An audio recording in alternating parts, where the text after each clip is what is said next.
சிவாய் நம்ம ரெட்ரோ ஆன்மீக சேனலை பார்த்துருக்கிற அனைவருக்கும் வணக்கம். நான் உங்கள் ஜோதிடர் கருப்பசாமி கேஜிஎஃப். 2025 குரு பகவானுடைய வக்ர பெயர்ச்சின்னா குரு பகவான் தான் ராசியிலேருந்து அடுத்த ராசியை இருக்க கடக ராசிக்கு பேச்சுக்கிறதுக்கு நான் உன் ராசிக்கு வரப்போகிறேன், இந்தந்த பலன்களை வாரி வழங்க போகிறேன் அப்படின்னு சொல்லக்கூடிய ஆதங்கத்தை கொடுக்கறதுக்கு தான் பெயர்ச்சி, வக்ர பெயர்ச்சி. ஒரு வருஷத்துக்கு குரு பகவானுடைய பெயர்ச்சி பொதுவாகவே இருக்கும். குரு பகவான் மிதுன ராசியில் இருக்காரு.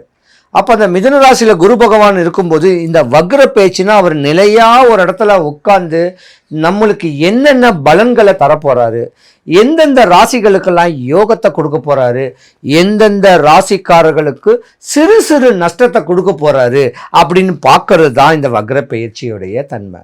குரு பகவான் ஒரு ஜாதகத்தில் யோகமாக இருந்தாருன்னா வீடு, நிலம், சொத்து, சுகம், வண்டி, வாகனம், கல்யாணம் ஆகி குழந்தை இல்லாதவனுக்கு ஒரு குழந்தை.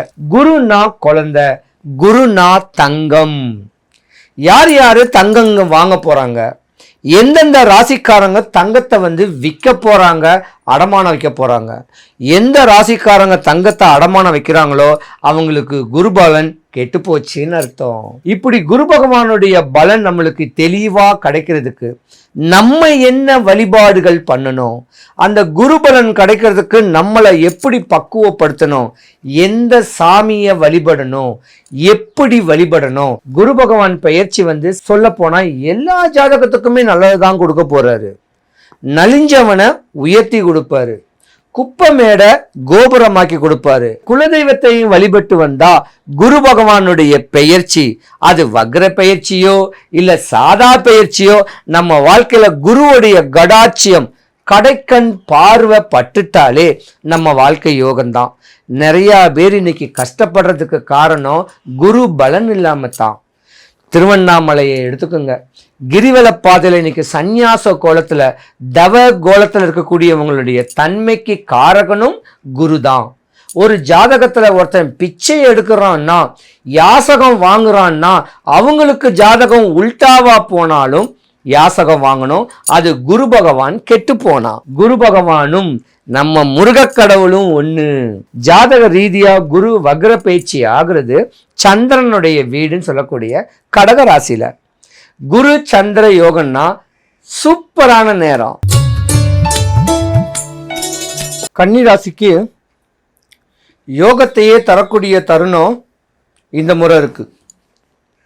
ஏன்னா கன்னிராசிக்கு அதிபதி புதன் பகவான், இந்த மாசத்துக்கு அதிபதியும் புதன் பகவான், இந்த குருவோடைய வக்ர பெயர்ச்சியும் உங்களுக்கு யோகம்தான்.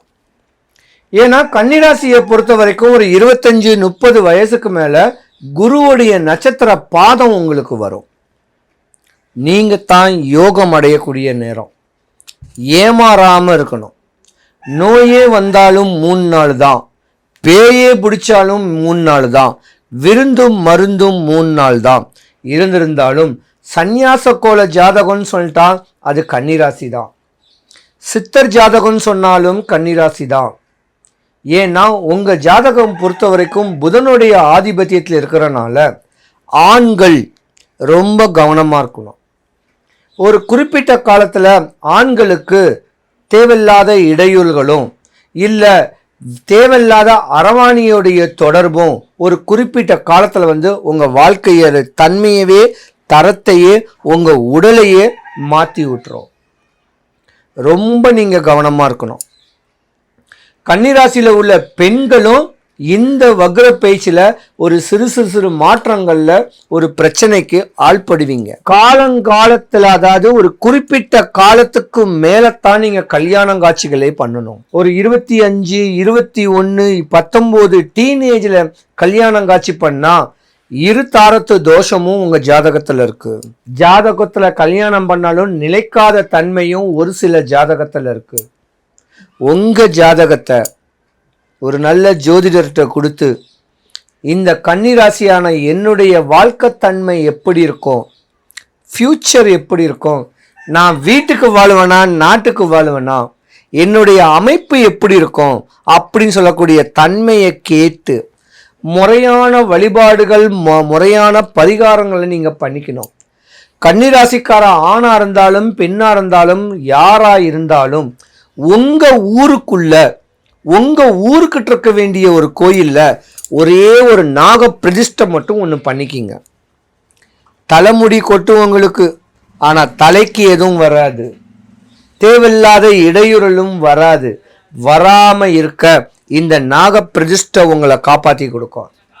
ஏன்னா இத்தனை நாளா 2025க்கு முன்ன வரைக்கும் உங்க ராசியில ஒரு பாம்பு இருந்தது. காதலிச்சாலும் பிளாப்பு, கல்யாணம் பண்ணாலும் கணவன் மனைவிக்குள்ள கருத்து வேறுபாடுல பிரிவு, இப்படிலாம் இருந்த ஒரு ஜாதகத்துக்குடைய தன்மை உங்களுக்கு நாக தோஷம் குறிப்பிட்ட காலத்துல வந்துட்டு போயிருக்கும். அதுக்கப்புறம் குருவுடைய திசை பிரிவை ஏற்படுத்தி கொடுக்கும். இதுக்குத்தான் இந்த சின்ன வழிபாட்டை நீங்க செய்யணும். இல்லைன்னா வடபழனி முருகன் கோவிலுக்கு போயிட்டு சாமியை பார்த்துட்டு, சாமிக்கு பின்னாடி ஒரு அங்காள பரமேஸ்வரி அம்மன் கோயில் இருக்கு, அதையும் பார்த்துட்டு, கோயில் வாசல்ல ஒரு பெருமாள் கோவில் இருக்கு, அந்த பெருமாளையும் சேவிச்சுட்டு, கோயில் உள்ள ஒரு அரச மரம் இருக்கு, அங்கே பாம்பும் பின்னின மாதிரியான கல் நாகங்கள் இருக்கு, அங்கே அதுக்கு மஞ்சள் குங்குமம் போட்டு முடிஞ்சா ஒரு விளக்கு, அந்த விளக்கு எரியிற வரைக்கும் ஒரு 11 நிமிஷம் இருந்துட்டு போனீங்கன்னா கன்னிராசிக்காரங்களுக்கு தலைமுடி தான் கொட்டும், குடும்ப வாழ்க்கையில நஷ்டம் வராது. 1000 கோயிலுக்கு 6000 கோயில் இருக்கு, பரிகாரத்துக்குன்னு பல கோயில்கள்ல இருக்கு, எல்லா ஊர்லயும் இருக்கு. ஆனா வடபழனி முருகன் கோவிலுக்குன்னு ஒரு தனி சக்தி இருக்கு. இதை நீங்க செய்யுங்க. கன்னிராசிக்காரங்க உங்களுடைய ஆரோக்கியத்து மேல நீங்க கவனம் செலுத்தணும்.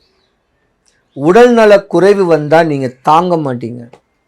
குண்டா இருக்கிறவங்க ஒல்லியாயிடுவீங்க. ஏன்னா நலிஞ்ச நோய் தான் உங்களை வாட்டி வதச்சிக்கிட்டு இருக்கும். 2025க்கு முன்ன வரைக்கும் நீங்க 4 பேருக்கு நல்லதே செய்வீங்க, ஆனா அந்த நல்லவங்களே உங்களை தொந்தரவு தான் பண்ணுவாங்க.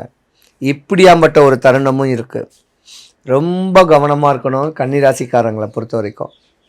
கன்னிராசிக்காரங்களுடைய தன்மை தெளிவாகி எந்த குறையும் இல்லாமல் இந்த பெயர்ச்சி உங்களுக்கு மாற்றத்தை கொடுக்கணும். மேச ராசி முதல் மீன ராசி வரைக்கும் இந்த குரு பெயர்ச்சி வக்ர பெயர்ச்சியிலிருந்து தப்பிக்கிறதுக்கு ஒரு சூட்சம வழிபாடே இருக்குது. என்னன்னா குருவும் முருகக் கடவுளும் ஒன்று. முருகக் கடவுளுக்கு 6000 கோயில் இருக்கு, 6 பட முருகன் கோவில் இருக்கு. நம்ம வடபழனி முருகன் கோவிலுக்கு ஒரு தனி சக்தியே இருக்கு. ஏதாவது செவ்வாய்க்கிழமையில இல்ல வீக் டேஸ்ல கோயில் வளாகத்துல கோயில் குளத்தாண்ட பூ வித்துக்கிட்டு இருப்பாங்க. அந்த பூ வித்துக்கிட்டு இருக்கிறவங்களுக்கு 5 முழம் மல்லிகை பூ வாங்குங்க. அதை ஒரு ஜான் கட் பண்ணிக்கிங்க. செவ்வரளி ஒரு 3 முழம் வாங்குங்க.